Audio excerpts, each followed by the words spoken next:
ದುರುದ್ದೇಶದಿಂದ ಓಟಿನ ಒಂದು ಆಸೆಯಿಂದ ನಮಗೆ ಧಿಕ್ಕರಿಸಿ ನೀವು ನಮ್ಮನ್ನ ಮೀಸಲಾತಿಯಿಂದ ವಂಚಿಸಿದ್ದೀರಿ.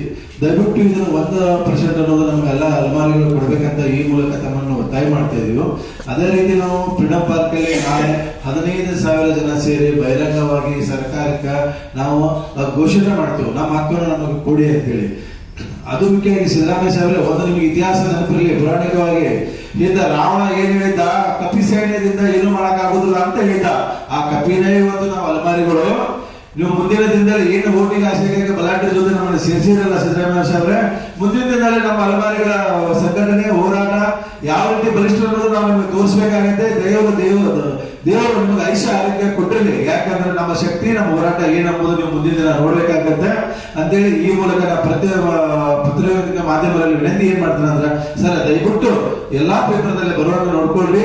ನಮ್ಮ 1% ನಮ್ಮ ಸಮುದಾಯದಲ್ಲಿ ಯಾರು ನಾಯಕರಿಲ್ಲ, ನಮ್ಮ ಧ್ವನಿ ಇಲ್ಲ ಒಂದೇ ಒಂದು ಕಾರಣಕ್ಕಾಗಿ ನಮ್ಮನ್ನ ಬೇಕಾಬಿಟ್ಟು ಅಟ್ಯಾಚಬಲ್ ಇದ್ದವರ ಜೊತೆ ಸೇರಿಸಿದಾರು. ಅದರಿಂದ ನಾವು ಖಂಡನೆ ಮಾಡ್ತೀವ. ಸಿದ್ದರಾಮಯ್ಯ ಸಾಹೇಬ್ರ, ನೀವು ನಮಗೆ 1% ಏನು ವಂಚನೆ ಮಾಡಿರಿ, ಇದು ನಿಮಗೆ ಧಿಕ್ಕಾರ ಇರಲಿ ಅಂತೇಳಿ ಹೇಳುವ ಮೂಲಕ ನನ್ನ 2 ಮಾತು ಮುಗಿಸ್ತೀನಿ.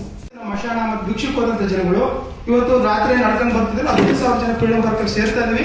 ನಮ್ಮ ಒಂದು ಮನವಿ ಏನಂದ್ರೆ, ಕೂಡಲೇ ಸರ್ಕಾರ ನಮಗೊಂದು ಮೀಸಲಾತಿ ಹಾಕುವಂತ ಸ್ವರ್ಗಿ ಯಥಾವತ್ತಲ್ಲಿ ಏನಿತ್ತು ಜಾರಿ ಆಗ್ಬೇಕು.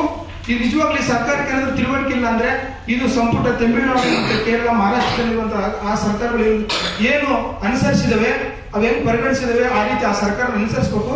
ಇದು ಕೂಡಲೇ ಕೇಂದ್ರ ಸರ್ಕಾರ ಕೂಡಲೇ ಇದ್ರ ಬಗ್ಗೆ ನಮ್ಮ ಪರವಾಗಿ ಮಾತಾಡಬೇಕು. ರಾಜ್ಯಪಾಲರು ಸಹ ಮಾತಾಡಬೇಕು, ಮತ್ತೆ ವಿರೋಧ ಪಕ್ಷ ನಾಯಕರು ಅವರು ಮಾತಾಡಬೇಕು, ಮತ್ತೆ ಅನೇಕ ಕಾಂಗ್ರೆಸ್ ಸಚಿವರು ಸಹ ಮೌನ ವಹಿಸಿದರೆ.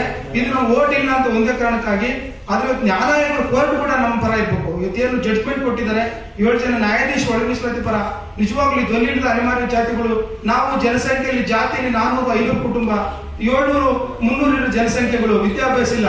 ನಾವಿವತ್ತು ವಿದ್ಯೆನೇ ಕಂಡರಲ್ಲ, ನಾವು ಮನೆ ಕಂಡರಲ್ಲ, ಮರದ ಕೆಳಗೆ ವಾಸ ಮಾಡಿದ ಜನರಿಗೆ ಅನ್ಯಾಯ ಮಾಡಿದೆ. ಇದು ನಾಗರಿಕ ಮನುಷ್ಯ ಪ್ರತಿಯೊಬ್ಬ ಇವತ್ತೊಂದು ಚಿಕ್ಕ ಹುಡುಗ ಕೂಡ ಇದ್ರ ಬಗ್ಗೆ ಧ್ವನಿ ಎತ್ತಿದ್ದಾರೆ. ರವಿವರ್ಮ ಕುಮಾರ್ ನಮ್ಮ ಹಿರಿಯ ನ್ಯಾಯಾಧೀಶರು ಸಹ ಇದ್ರ ಬಗ್ಗೆ ಧ್ವನಿ ಎತ್ತಬೇಕಾಗಿದೆ. ಮತ್ತೆ ಇವತ್ತು ವಿರೋಧ ಪಕ್ಷಗಳು ತಾಯ್ತಾನ ಇವತ್ತೆಲ್ಲ ಮೂಕರಾಗಿದ್ರಿ, ಬಹಳ ನೋವಾಗ್ತಿದೆ. ನಿಜವಾಗ್ಲೂ ಕರ್ನಾಟಕ ರಾಜ್ಯದಲ್ಲಿ ಹುಟ್ಟಿದ ತಪ್ಪ ಅಂತ ಹೇಳಿ ನಮಗೆ ಕಣ್ಣೀರು. 19ನೇ ತಾರೀಕಿಂದ ಎಲ್ಲ ಊಟ ಮಾಡಿಲ್ಲ. ನಾವು ಯಾರ ಇದೇ ದೇಶದಲ್ಲಿ ಹುಟ್ಟಿದ್ವಿ, ಆದ್ರೆ ಈ ದೇಶದಲ್ಲಿ ಪಕ್ಕದ ತಮಿಳುನಾಡು ಮತ್ತೆ ಕೇರಳ ಮತ್ತೆ ತಮಿಳುನಾಡು, ಮಹಾರಾಷ್ಟ್ರ ಅವರೇ ಅಲ್ಲೇ ನ್ಯಾಯ ಕೊಟ್ಟಿದ್ದಾರೆ, ನ್ಯಾಯ ಇಲ್ಲ. ಈ ನಿಜವಾಗ್ಲೂ ಹುಟ್ಟಿರೋದು ನಮಗೆ ನಾವು ನಮಗೆ ದೇವರಿಗೋಸ್ಕರ ಅರ್ಜಿ ಆಗ್ತಾ ಇದೀವಿ, ಅಷ್ಟು ನೋವಾಗಿದೆ. ಇವತ್ತು ಮಾನ್ಯ ಮುಖ್ಯಮಂತ್ರಿಗಳು ನಾಳೆ ನಡೆಯುವಂತ 15,000 ಜನ ಸೇರ್ತಿದ್ವಿ, ಕೂಡಲೇ ನಮ್ಮನ್ನು ನಾವು ಪರಿಗಣಿಸಿ ಈ 4ನೇ ತಾರೀಕು ಕ್ಯಾಬಿನೆಟ್ ಮೀಟಿಂಗ್ ಅಲ್ಲಿ ಪರಿಗಣಿಸಬೇಕಾಗಿದೆ. ಈ ತಾಯಿಯಿಂದ ಮಿಳಬೇಕಾಗಿದೆ. ಯಾಕಂದ್ರೆ ನಾವು ನಿಮ್ಮ ಮಕ್ಕಳಲ್ವಾ, ನಿಮ್ಗೆ ಓಟ್ ಹಾಕಿದ್ವಲ್ಲ, ನಮ್ಮ ತಾತ್ವಿಕಾರಿಗಳಿಗೆ ಇಂದಿರಾ ಗಾಂಧಿ, ರಾಜೀವ್ ಗಾಂಧಿ ಫೋಟೋಗಳು ಕಂಡು ಬಂದಿದ್ವಿ. ದಯಮಾಡಿ ಈ ನಿಮ್ಮ ಪತ್ರಿಕೆ ಮಾಧ್ಯಮದವರು ಇದನ್ನ ಖಂಡಿತ ಸರ್ಕಾರ ಮನವರಿಕೆ ಮಾಡಿಕೊಡ್ಬೇಕಾಗಿ ತಮ್ಮ ಕೇಳ್ಕೊಳ್ತೀವಿ. ಶಿವಕುಮಾರ್ ಅಂತ ಹೇಳಿ, ಕರ್ನಾಟಕ ರಾಜ್ಯ ಹುಡುಗಿಯರ ಕ್ಷೇಮಾಭಿವೃದ್ಧಿ ಸಂಘ ರಾಜ್ಯ ಸಂಘಟನಾ ಕಾರ್ಯದರ್ಶಿ. ಈಗಾಗಲೇ ಎಲ್ಲ ನಮ್ಮ ಮುಖಂಡರು ಮಾತನಾಡಿದ್ದಾರೆ. ಇವತ್ತು ಏನು ನಾಳೆ ಬುಧವಾರ ಸೆಪ್ಟೆಂಬರ್ 3ರಂದು ಏನು ಒಂದು 15,000-20,000 ಜನ ಸೇರ್ತಾರೆ. ನಮ್ಮ ಸಂವಿಧಾನ ಬದ್ಧ ಹಕ್ಕುಗೋಸ್ಕರ ನಾವೆಲ್ಲರೂ ಕೂಡ ಹೋರಾಟ ಮಾಡಬೇಕಾಗಿದೆ. ಇವತ್ತು ಸರ್ಕಾರ ಸುಪ್ರೀಂ ಕೋರ್ಟ್ನ ತೀರ್ಪನ್ನ ಧಿಕ್ಕರಿಸಿ ಇವ್ರು ಬೇಕಾದಂತೆಯೇ 3 ಪಾಲು ನನಗಿಷ್ಟು ಅಂತೇಳಿ ಇವ್ರು ಹಂಚ್ಕೊಂಡ್ಬಿಟ್ಟಿದ್ದಾರೆ. ಯಾಕಪ್ಪ ಅಂದ್ರೆ ಈ ಅಲೆಮಾರಿಗಳು ರಾಜಕೀಯದಲ್ಲಿಲ್ಲ. ನಮ್ಮಲ್ಲಿ ಯಾರೋ ಒಬ್ಬ ಸಚಿವರಿದ್ರೆ ಟೇಬಲ್ ಕುಟ್ಟಿ ಮಾತಾಡ್ತಿದ್ರು ಸಚಿವ ಸಂಪುಟದಲ್ಲಿ.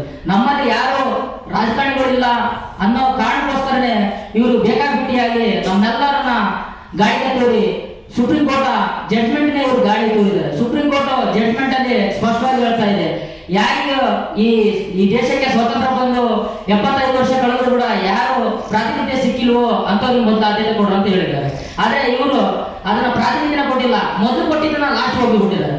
ನಾಗಮೋಹನ್ ಅವರು ಪ್ರಾತಿನಿಧ್ಯ ಸಿಕ್ಕಿಲ್ಲ ಅನ್ನೋ ಕಾರಣಕ್ಕೋಸ್ಕರ ಎ ಗುಂಪು ಮಾಡಿ 1% ಕೊಟ್ರೆ, ಇವ್ರು ಏನಿಲ್ಲ ಎಲ್ಲ ತಗೊಂಡೋಗಿ ಸಿ ಗುಂಪು ಮಾಡಿ ಇವತ್ತು ನಿಮ್ಗೆಲ್ಲ ಗೊತ್ತಿರೋದು ಪತ್ರಿಕಾ ಮಾಧ್ಯಮದವರಿಗೆ. ಇವತ್ತು ಗೋವಿಂದ ಅಂಬಾಣಿ ಎಂತ ಬಲಿಷ್ಠ ಅಂತ ಹೇಳಿ ಇವತ್ತು ಅದೇ ಮಾಲಿಕ ಸಮುದಾಯದವರು 35 ವರ್ಷ ಯಾಕೆ ಹೋರಾಟ ಮಾಡ್ಬೇಕಾಯ್ತು, ಒಳ ಮೀಸಲಾತಿ ಯಾಕೆ ಬೇಕಾಯ್ತು?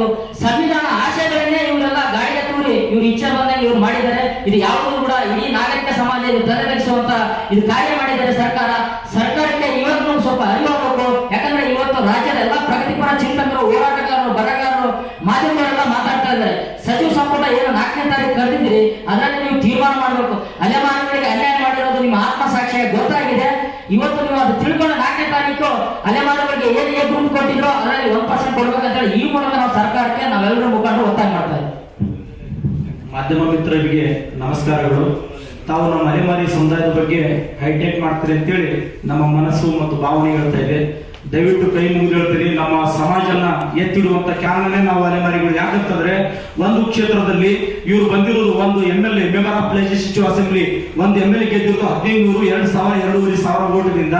ಒಂದು ಕ್ಷೇತ್ರದಲ್ಲಿ ನಾವು ಏನಿಲ್ಲ ಅಂದ್ರೆ ಒಂದು ಬಾಗಲಕೋಟೆ ಕ್ಷೇತ್ರದಲ್ಲಿ ಒಂದು 7000 ಜನ ಇದ್ದೀವಿ, ಬಳ್ಳಾರಿಯಲ್ಲಿ ಒಂದು 6500 ಜನ ಇದ್ದೀವಿ.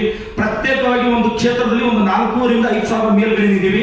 ಇವರು ಬಂದಿರೋದು 1500, 2000, 3000 ವೋಟ್ ಒಳಗೇನೆ ಬಂದಿದ್ದಾರೆ.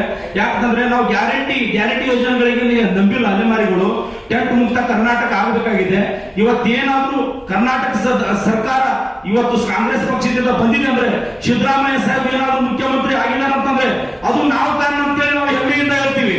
ಆದ್ರೆ ನಮಗೆ ಒಳ ಮೀಸಲಾತಿ ಆಗಿಲ್ಲ, ಒಣ ಮೀಸಲಾತಿ ಆಗಿಬಿಟ್ಟಿದೆ. ನಮಗೆ ಬಲಿಷ್ಠ ಜೊತೆ ಸೇರಿಸಿದಾಗ ನಾವು ಎಲ್ಲಿ ತಿನ್ಲಿಕ್ಕಾಗುತ್ತೆ, ಎಲ್ಲಿ ಉಣ್ಲಿಕ್ಕಾಗುತ್ತೆ. ಪ್ರತ್ಯೇಕವಾಗಿ ಇದು 1% ಮೀಸಲಾತಿನ ಪ್ರತ್ಯೇಕವಾಗಿ ಕೊಟ್ರೆ ಚೆನ್ನಾಗಿರುತ್ತೆ ಅಂತೇಳಿ ತಮ್ಮಲ್ಲಿ ಎಲ್ಲರಲ್ಲಿ ಬೇಡಿಕೊಳ್ಳುತ್ತಿದ್ದೇನೆ. ಹೇಳ್ಬೇಕಂದ್ರೆ ನಮ್ಮ ಸ್ಪೃಶ್ಯ ಜಾತಿಯಲ್ಲಿ ಸೇರಿಸಿದರೆ, ನಾವು ಅಸ್ಪೃಶ್ಯ ತಗೊಂಡು ಸ್ಪೃಶ್ಯ ಜಾತಿ ಸೇರಿಸಿದರೆ, ಯಾಕಂದ್ರೆ ಸರ್ಕಾರಕ್ಕೆ ನಾವೆಲ್ಲರೂ ಎಲ್ಲ ಮನೆಗಳು ಕಟ್ಕೊಂಡು ಎಲ್ಲ ಗುಡಿಸಲುಗಳು ಬಿಟ್ಟು ಎಲ್ಲ ಬಿಲ್ಡಿಂಗ್ಗಳು ಕಟ್ಕೊಂಡು ಎಲ್ಲ ನೌಕರಿದಲ್ಲಿ ಇರೋದ್ರಿಂದ ಪುರುಷರ ಸೇರಿಸಿದರೆ, ಈಗ ನಾಗಮೋಹನ್ ವರದಿ ಪ್ರಕಾರ ನಮ್ಮ 1% A ಗ್ರೂಪಲ್ಲಿ ಇಡಬೇಕಾಗಿತ್ತು, ಅದನ್ನು ಇಟ್ಟಿಲ್ಲ.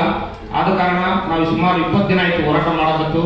ಇಲ್ಲಿ ಫ್ರೀಡಂ ಪಾರ್ಕ್ ಅಲ್ಲಿ ಮಕ್ಕಳು ಮನೆ ಬಿಟ್ಟು ಎಲ್ಲ ಸುಮಾರು ಒಂದು 500ರಿಂದ 2000 ಜನಸಂಖ್ಯೆ ಕುರಿತು ಹೋರಾಟ ಮಾಡ್ಕೊಂಡ್ರೆ ಬಂದ್ವಿ. ಸರ್ಕಾರ ಇದುವರೆಗೂ ಯಾವುದೇ ಕಾರಣಕ್ಕೂ ನಮ್ಮ ಬಗ್ಗೆ ತಲೆ ಕೆಡಿಸ್ಕೊಂಡಿಲ್ಲ. ಹಾಗಾಗಿ ನಾವು ನಮ್ಮ ಡಿಮ್ಯಾಂಡ್ ಏನಪ್ಪಾ ಅಂದ್ರೆ, ನಾಗಮೋಹನ್ ವರದಿ ಪ್ರಕಾರ 1% ಕೊಟ್ಟು A ಗ್ರೂಪಲ್ಲಿ ಇಡಬೇಕಂತ ನಮ್ಮ ಡಿಮ್ಯಾಂಡು. ಆ ಡಿಮ್ಯಾಂಡು ನಮಗೆ ಇವತ್ತು ನಾಳೆವರೆಗೂ ನಾವು ಸುಮಾರು 15,000 ಜನಸಂಖ್ಯೆ ಕೂಡ್ಕೊಂಡು ಎಲ್ಲ ಸಮುದಾಯದವರು ಬಂದು ಹೋರಾಟ ಮಾಡ್ತಿದ್ದೀವಿ. ಮಕ್ಕಳು ಮನೆ ಕಟ್ಕೊಂಡು ನಮ್ಮ ಡಿಮ್ಯಾಂಡ್ಗೆ ಏನಾರ ಸರ್ಕಾರ ಮಾಡಿದ್ರು ನಮ್ಮ ಡಿಮ್ಯಾಂಡ್ ಒಪ್ಕೊಂಡು ನಮ್ಗೆ ಏನಾರ ದಾರಿ ಮಾಡಿಕೊಟ್ರೆ ನಾವು ಸರ್ಕಾರಕ್ಕೆ ನಾವು ಜೈಕರ್ಗೆ ಹೋಗಿ ಸರ್ಕಾರ ಋಣಿಯಾಗಿರ್ತೀವಿ. ಇಲ್ಲಾಂದ್ರೆ ನಾವು ಮುಂದಿನ ರೀತಿ ಕಾನೂನು ರೀತಿ ಯಾವ ರೀತಿ ಹೋರಾಟ ಮಾಡ್ಬೇಕು ಅನ್ನೋದು ನಮ್ಗೆಲ್ಲ ಮುಖ್ಯಸ್ಥರಿಗೆ ಗೊತ್ತಿದೆ, ಎಲ್ಲ ಬುದ್ಧಿಜೀವಿಗಳು ಗೊತ್ತಿದೆ. ನಾವು ಮುಂದಿನ ರೀತಿ ಕಾನೂನು ರೀತಿ ಹೋಗ್ತೀವಿ ಅಂತ ಹೇಳಿ ನಾನು ಈ ಮೂಲಕ ತಿಳಿಸ್ತಾ ಇದ್ದೇನೆ.